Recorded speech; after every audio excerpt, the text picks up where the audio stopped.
یہودی عالم نے مجمع کی طرف دیکھا اور علم کے تکبر سے بھرپور لہجے میں پہلا سوال کیا.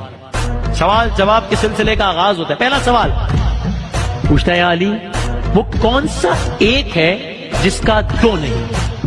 کون سا ایک ہے جس کا دو نہیں؟ فرمایا اللہ ایک ہے جس کا دوسرا نہیں. پوچھا کون سے دو ہیں جن کا تیسرا نہیں؟ فرمایا دن اور رات دو ہیں ان کا تیسرا نہیں. پوچھا وہ کون سے تین ہیں جس کا چوتھا نہیں؟ فرمایا لوح قلم کرسی تین ہیں ان کا چوتھا نہیں. پوچھا کون سے چار ہیں جن کا پانچواں نہیں؟ فرمایا توریت زبور انجیل قرآن مجید چار ہیں ان کا پانچواں نہیں. فرمایا کون سے پانچ ہیں؟ پوچھا کون سے پانچ ہیں جن کا چھٹا نہیں؟ فرمایا 5 نمازیں ہیں فجر ظہر عصر مغرب عشاء 5 ہیں ان کا چھٹا.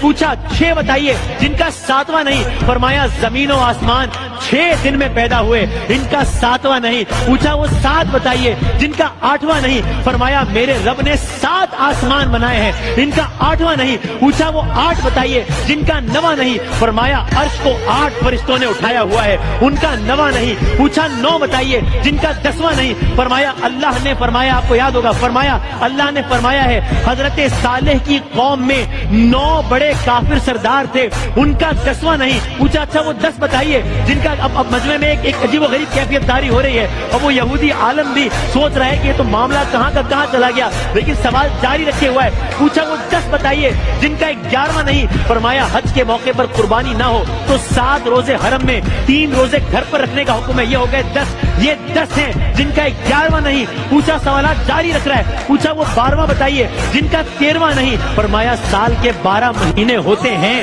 ان کا 13واں نہیں. کہا وہ 13واں بتائیے جن کا 14واں نہیں؟ فرمایا حضرت یوسف علیہ السلام نے جب خواب میں دیکھا تھا تو دیکھا تھا کہ اس میں 11 ستارے سورج اور چاند کو دیکھا. یہ 13 تھے ان کا 14واں نہیں.